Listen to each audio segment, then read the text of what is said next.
پچھلے دنوں arts council of Pakistan Karachi میں خالد فاطمی صاحب کی کتاب نامراد کراچی کی تقریب رونمائی ہوئی، جس کی میزبانی شکیل خان صاحب نے اپنے مخصوص انداز میں کی۔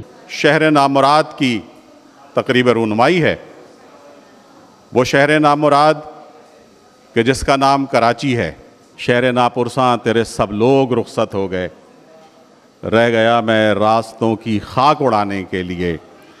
نقطہ شناس ہم نشیں دور چلے گئے کہیں، لکھ کے غزل کسے سنائیں، پڑھ کر کتاب کیا کریں۔ یہ میرے شہر زر کے لوگ، ان کو ہے بے حسی کا روگ۔ یہ میرے شہر زر کے لوگ، ان کو ہے بے حسی کا روگ۔ ان سے کلام کیا کریں، ان سے خطاب کیا کریں۔ 1853 میں جب سر چارلس نیپیئر یہاں سے جا رہا تھا تو اس وقت اس نے یہ کہا تھا کہ میں اس شہر کو شہروں کی دلہن دیکھ رہا ہوں، اور یہ شہر شہروں کی دلہن بنا بھی۔ 200 سال میں یہ شہر دلہن بنا بھی اور بیوہ بھی ہو گیا۔ آج ہم ایک برباد کراچی کو دیکھ رہے ہیں، ایک ایسے کراچی کو کہ جس سے کوئی محبت کرنے والا نہیں ہے۔ لیکن خالد فاطمی جیسے لوگ اس شہر کا المیہ، اس شہر کا مرثیہ بیان کرتے رہتے ہیں۔ یہ خالد فاطمی کی کتاب کراچی کی وہ تاریخ نہیں ہے، یہ کراچی کے لوگوں کی تاریخ ہے۔ کراچی میں بسنے والے ان 52 گز کے لوگوں کی تاریخ ہے کہ جن میں سے ہر آدمی جو تھا وہ ہیرا تھا۔ دل کراچی تو نہیں جس کو بسا دے ہجرت، دل کراچی تو نہیں جس کو بسا دے ہجرت، دل وہ دلی ہے جو ہر بار اجڑ جاتی ہے۔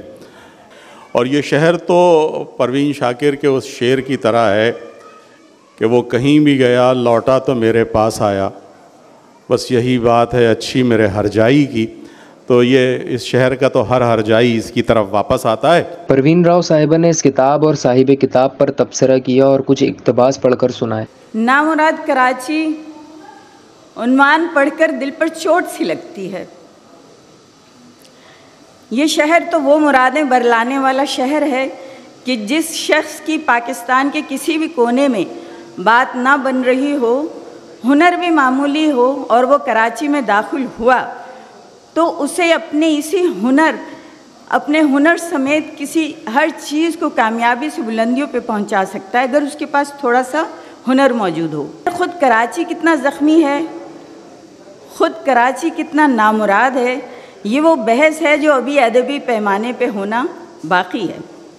ویسے تو خالد صاحب اصل زندگی میں اپنی گفتگو کے دوران ہمیشہ زہر سے بجھے چاقو، چھری اور نشتر لیے پھرتے ہیں، مگر حیرت کی بات یہ ہے کہ اپنی تحریر میں کئی باتوں کو ایک شعر کی چاشنی میں ڈبو کر طنز کے نشتر چبھو کر یوں گزر جاتے ہیں جیسے کچھ ہوا ہی نہیں، کچھ کہا ہی نہ ہو۔ مثلاً صرف ایک گواہی میں بہادر آباد کا ذکر چل رہا تو لکھتے ہیں 1960 کی دہائی ہے، بہادر آباد بہت آباد نہیں تھا، شہید ملت صرف 2 سروس روڈ کا نام تھا، ایک طرف سے آنا دوسری طرف سے جانا۔ طارق روڈ پر بڑے بنگلے نظر آتے تھے لیکن یہ پورا علاقہ رہائشی تھا۔ بھٹو کے بعد پہلے طارق روڈ پھر خالد بن ولید روڈ کمرشل بنے، اب تو روڈ کیا مساجد، مدرسے اور یتیم خانے بھی کمرشل بن گئے۔ ایسی ایسی کہانیاں لکھی ہیں کہ بس ہمیں جھنجھوڑ کے رکھ دیا ہے۔ تو اب دیکھیے آپ اس کتاب میں کیا دیکھتے ہیں اور دوسرے لوگ کیا بتاتے ہیں۔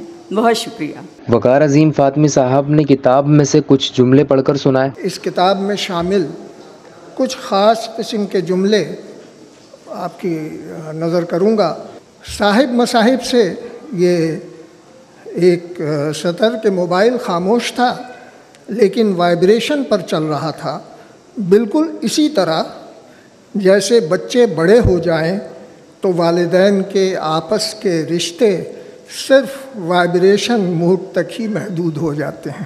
کراچی میں عزت ذہنوں کی ہوتی تھی جو کھسکتے کھسکتے جیب میں اتر آئی، اور آج پاکستان میں عزت و احترام صرف جیب تک آ کر رک گیا ہے۔ دماغ کا کام تقریباً ہم نے فارغ کر دیا ہے کہ پاکستان میں شراب خانوں اور کلب پر پابندی کے بعد نیکی اس طرح معاشرے میں پھوٹ پڑی کہ ہر شخص جہادی بن گیا اور جہاد کی پریکٹس اپنوں ہی پر کرنے کے بہانے ڈھونڈنے لگا۔ کہ اسپین کی تاریخ پر لکھی گئی کتابوں کی تلاش شروع ہوئی تو سلیم احمد نے مجھ سے پوچھا تمہارے پاس کوئی مستند تاریخ موجود ہے؟ میں نے کہا فلپ ہنی میرے نزدیک ایک جدید دنیا میں مسلمانوں کی تاریخ کے مورخوں میں سب سے بڑا نام ہے۔ میرے پاس ان کی کتاب ہسٹری آف عربس موجود ہے۔ میں نے سلیم بھائی کے حوالے کر دی۔ یہ اور بات کہ کتاب دینے والا احمق اور واپس کرنے والا اس سے بڑا بے وقوف۔ آج تک وہ کتاب واپس نہیں ملی۔ خادم حسین سومرو صاحب نے کتاب پر تبصرہ کیا اور میئر کراچی سے مصنف کو ایوارڈ دینے کا مطالبہ کیا۔ اگر جمشید مہتا ہوتا فرسٹ میئر آف کراچی تو اس تقریب میں ضرور آتا۔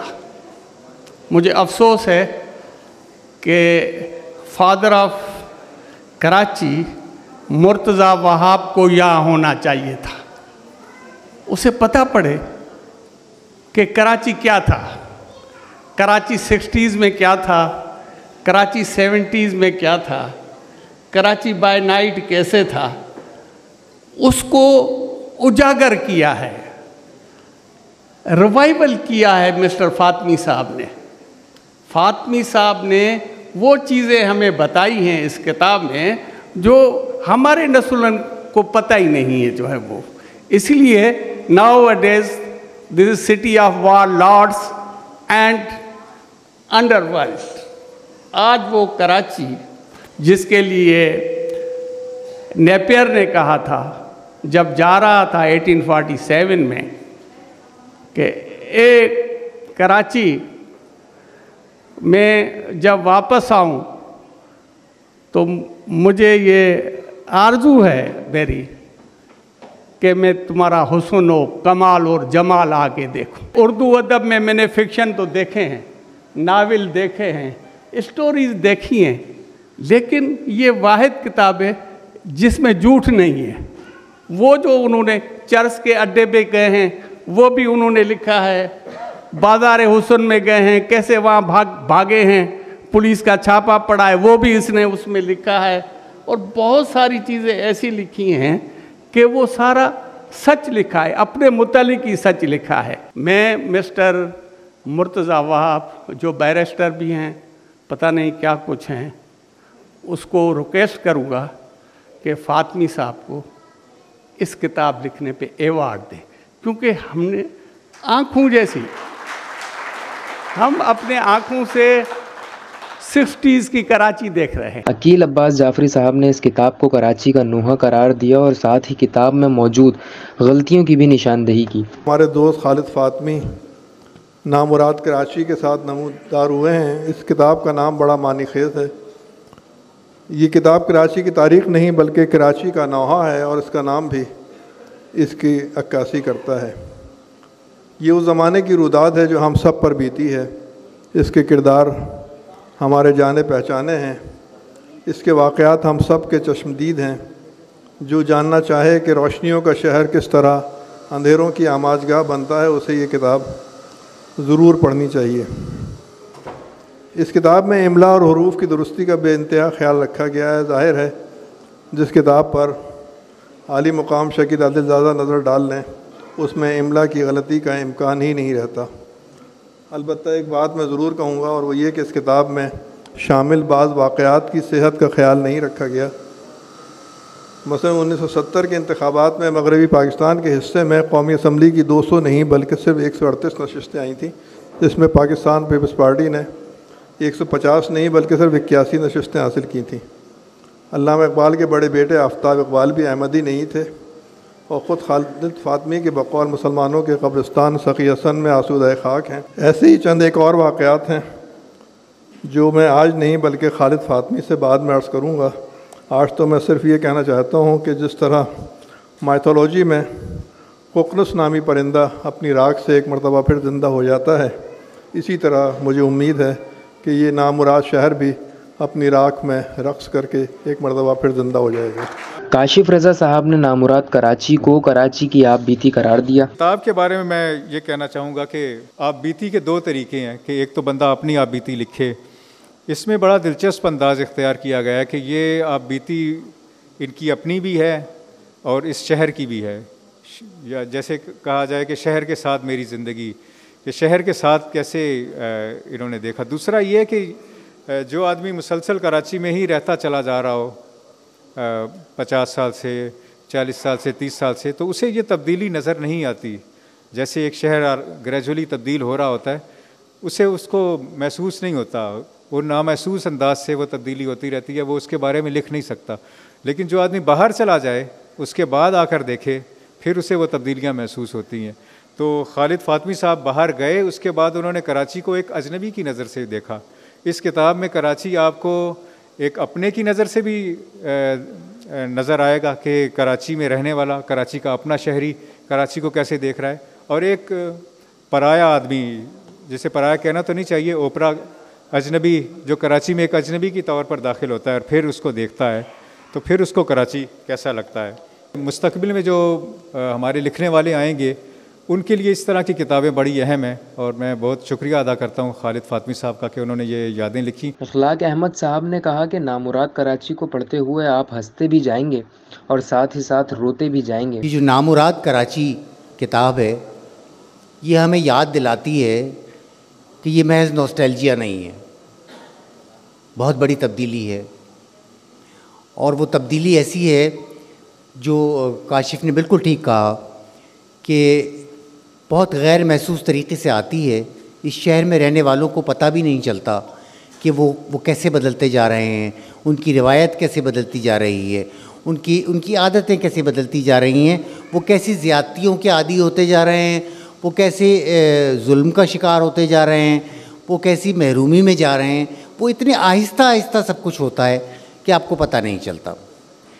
اچھا، خالد فاطمی صاحب جو ہیں، ان کی 2-3 خوبیاں ایسی ہیں جو شاید اس کتاب میں بھی جھلکتی ہیں۔ ایک تو ہے ان کی بے خوفی، یہ کبھی بھی کہیں بھی کچھ بھی کہہ سکتے ہیں۔ دوسری بات ان کی ایک شوخی ہے، ان کے مزاج میں ایک شوخی ہے، لیکن اس شوخی کے پیچھے بھی ایک خفگی ہے، ایک غصہ ہے، اور یہ کتاب دیکھ کر یقین آتا ہے کہ اس شوخی کے پیچھے، اس شرارت کے پیچھے وہ غصہ کیوں ہے۔ جب آپ کی تہذیب مٹ رہی ہو، جب آپ زوال کی طرف جا رہے ہوں، جب آپ برباد ہوتا دیکھ رہے ہوں اور برباد ہو رہے ہوں، تو وہ غصہ، وہ خفگی بالکل جائز لگتی ہے۔ اس کتاب میں ایسا بہت کچھ ہے جس پر یہاں اس اسٹیج پر کھڑے ہو کر کوئی بھی نہیں بولے گا۔ بہت سے ٹیبوز ہیں، ٹیبو موضوعات ہیں جو انہوں نے چھوئے ہیں اور چھو کر گزر گئے ہیں، اور ہم عادی بھی نہیں ہیں شاید وہ سننے کے۔ اس لیے بہتر تو یہ ہے کہ یہ کتاب پڑھ لی جائے اور خود پتہ چلا لیا جائے، کیونکہ میں تو یہ خطرہ مول لینے کو تیار نہیں ہوں کہ ان پر گفتگو کروں۔ مجھے سب سے زیادہ حیرت ہوئی ہے اس کے اسلوب پہ، اور شکیل بھائی شاید بتا سکے، میں بھی تو سمجھ میں ہی نہیں آیا ہے کہ یہ اتنی دلچسپ کتاب یہ کس طریقے سے لکھی، ترکیب کیا ہے، اس کی کیمیاء کیا ہے۔ مطلب یہ کہ یہ خاکے ہیں لیکن یہ خاکے نہیں بھی ہیں، یہ مضامین ہیں لیکن یہ مضامین نہیں ہیں، یہ افسانے ہیں لیکن یہ افسانے میں نہیں بھی ہیں، اور چٹکلے ہیں لیکن یہ محض چٹکلے بھی نہیں ہیں، یادیں ہیں، لیکن یہ جو ڈھنگ ہے، اس کا جو اسلوب ہے، جس طریقے سے لکھا گیا ہے، اس کو اگر آپ دیکھیں اور اگر آپ خالد فاطمی کو جانتے ہو تو آپ کو لگے گا کہ خالد فاطمی بول رہے ہیں، اس خوبی سے لکھا ہے کہ جیسے اسٹیج پہ کھڑے ہیں اور اپنی روایتی روانی سے بولتے جا رہے ہیں اور ہم سب کو ہنساتے جا رہے ہیں اور ساتھ ساتھ رلاتے جا رہے ہیں۔ تقریب سے آرٹس کونسل کے صدر احمد شاہ نے بھی خطاب کیا، کتاب پر تبصرہ کیا اور آنے والی عالمی اردو کانفرنس پر بھی اظہار خیال کیا۔ آپ کو اندازہ ہوگا کہ کیسا شہر تھا اور کیا لوگ تھے، اور برباد کراچی میں تو نہیں کہہ سکتا کیونکہ میں نے تو ہجرت کی نہیں خالد فاطمی کی طرح۔ اتنا بہادر آدمی بھی اتنا بزدل نکلا کہ اس شہر کو چھوڑ کے 20 سال باہر رہا، تو میں تو نہیں گیا کبھی بھی۔ تو پہلی تو اس شہر کی کمٹمنٹ یہ ہے بھیا کہ اس سے آپ ہجرت نہیں کرو گے، اور اگر ہجرت کرو گے تو پھر اس شہر پر دعویٰ نہیں کرو گے۔ جو یہ چھوڑ کے چلا گیا یہ شہر اس کا نہیں ہے، جو ہجرت کر کے آ گیا گوجرانوالے سے، چیچو کی ملیاں سے، یا پشاور سے، یا حیدرآباد دکن سے، یا بہار سے، کہیں سے بھی، اور اس مٹی میں رچ بس گیا اور اس شہر کا ہو گیا، یہ شہر اس کا ہے، تو تم لوگ اختیاری جلا وطن ہو، تو تمہارے ساتھ مجھے کوئی ہمدردی اس سلسلے میں نہیں، بالکل بھی۔ اور آپ کی تقریب کی وساطت سے میں سب کو یہ احباب کو بتانا چاہتا ہوں کہ اس سال جو 17ویں عالمی اردو کانفرنس ہو رہی ہے، اس میں تمام کی تمام کانفرنس صرف ان اکابرین کے بارے میں ہوگی جنہوں نے اس شہر میں آ کے اپنی سکونت اختیار کی، یعنی جو ہجرت کر کے کہیں سے بھی آئے۔ میرا مسئلہ نہیں ہے، چاہے وہ حیدرآباد سے آئے، چاہے وہ شیخ ایاز شکارپور سے آیا، چاہے وہ عمر جلیل آیا، کاشف رضا آیا۔ کتاب کے مصنف خالد فاطمی صاحب نے تقریب سے خطاب کرتے ہوئے تمام شرکاء کا اور ان لوگوں کا شکریہ ادا کیا جنہوں نے اس کتاب کی اشاعت میں ان کا ساتھ دیا۔ سب سے زیادہ جو میرے لیے اہم ہے، تقریباً 50 سے زیادہ سالوں کی شرکت ہے شکیل عادل زادہ۔ یہ میرے دوست ہیں، میرے بھائی ہیں، میرے استاد ہیں، میں نے لکھنا انہی سے سیکھا۔ اب پہلی بار زندگی میں اندازہ لگایا اور جانا کہ لکھنا بہت آسان ہے، اس کو چھاپنا اور لوگوں تک پہنچانا اس سے 10,000 گنا مشکل کام۔ اس میں سب سے زیادہ پھر اہم وقار عظیم فاطمی نے، یہ تقریباً کم و بیش ہر روز مجھے کال کرتے تھے، بھیا آپ چھپوا لیجئے، بھائی یہ میرے چچا زاد بھائی ہیں، انہوں نے بہت پریشر۔ اس کے بعد بیوی نے کہا یار تم صرف بکواس کرتے ہو، لکھو بھی تو صحیح، یہ بھی بڑا، یعنی یہ جملہ تو میں اضافی کہہ رہا ہوں لیکن ایسا ہی انداز یہی۔ اس کے بعد رمشا خان بیٹھی ہوئی ہیں، ان کا بہت بڑا کردار ہے، ٹوٹل کتاب کی کمپوزنگ انہوں نے کی ہے۔ سب سے پہلے میں نے کتاب اخلاق بھائی کو دیا اور میں نے ان سے کہا کہ آپ اس کو دیکھ لیں، اگر اچھی لگے تو بھی اور بری لگے تو بھی بولیں ضرور اس پہ۔ انہوں نے کہا ہاں۔ عقیل عباس جعفری صاحب نے فون اٹھاتے کہا میں عموماً نہیں لکھتا کسی کتاب پہ، نہ بولتا ہوں۔ پھر انہوں نے کہا کس ٹاپک پہ؟ میں نے کہا کراچی پہ۔ کہنے لگے پھر میں بولوں گا۔ کتاب کی چھپائی میں جن مراحل سے گزرا اس میں بہت سارے لوگ ہیں، جس میں ذیشان جعفری بہت اہم آدمی، وہ بھی انہوں نے بہت ہیلپ کی ہر طرح جتنی پاسبلٹی ہے۔ نعیم نواز صاحب یہاں بیٹھے ہوئے ہیں، وہاں سے لے کے یہاں تک کے سفر میں یہ بہت شریک رہے۔ اسی طرح عمران نیازی ہیں جو اٹلانٹا میں ہر لمحے وہ تشریف لائے، مجھ سے انہوں نے یہاں تک کہہ دیا کہ بھائی آپ کو اگر مالی دشواری ہے تو میں مدد کے میں نے کہا نہیں ایسی کوئی بات نہیں ہے، کہنے لگے آپ چھاپ۔ مجھے یقین ہے کہ جو نئے لکھنے والے آئیں گے ان کو بھی لوگ اسی طرح انکریج کریں گے جس طرح آج مجھے آپ یقین کریں میرے لیے بولنا دشوار ہو رہا۔ شاہ صاحب نے کہا جو اس شہر سے چلا گیا اس کا کوئی کنٹریبیوشن نہیں، انہوں نے یہ نہیں کہا کہ شہر کی مٹی کی خوبی یہ کہ جو چلا گیا وہ بھی واپس لوٹ آیا۔ تو میں یہاں بیٹھا ہوں پچھلے 12 سال سے۔ آغا مسعود صاحب کا بھی بڑا کنٹریبیوشن، خادم حسین سومرو صاحب بہت اہم، ان کا شکریہ ادا کرنا ضروری۔ پروین راؤ یہاں بیٹھی ہوئی ہیں، ان کا بھی شکریہ۔ تمام لوگوں کا، اور جن کا میں نے نہیں شکریہ وہ بھی سمجھ لیں کہ میں دل سے ان کا شکر گزار ہوں۔ اور یہ سارے لوگ جو یہاں موجود ہیں یہ علامت ہے اس بات کی کہ لوگوں کو دوستی بھی پیاری ہے اور ادب بھی پیارا ہے۔ آخر میں شکیل عادل زادہ صاحب نے صدارتی خطبہ ارشاد فرمایا۔ خالد فاطمی جو ہیں وہ 2 طرح کے آدمی ہوتے ہیں دنیا میں، ایک وہ جو خوش رہتے ہیں، خوش رہنا جانتے ہیں، اور دوسرے وہ جو ناراض ہی رہتے ہیں۔ خالد فاطمی دوسری قسم کے، دوسری ناراض رہنے والے آدمیوں ہیں۔ یہ کتاب اگر وہ یہ ان کی یہ ناراضی نہ ہوتی تو یہ کتاب نہیں آ پاتی۔ بہرحال بہت اچھی تقریب ہوئی ہے، اور صدارتی حکم نامہ ہوتا ہے تو میں اس تقریب کے اختتام کا اعلان کرتا ہوں۔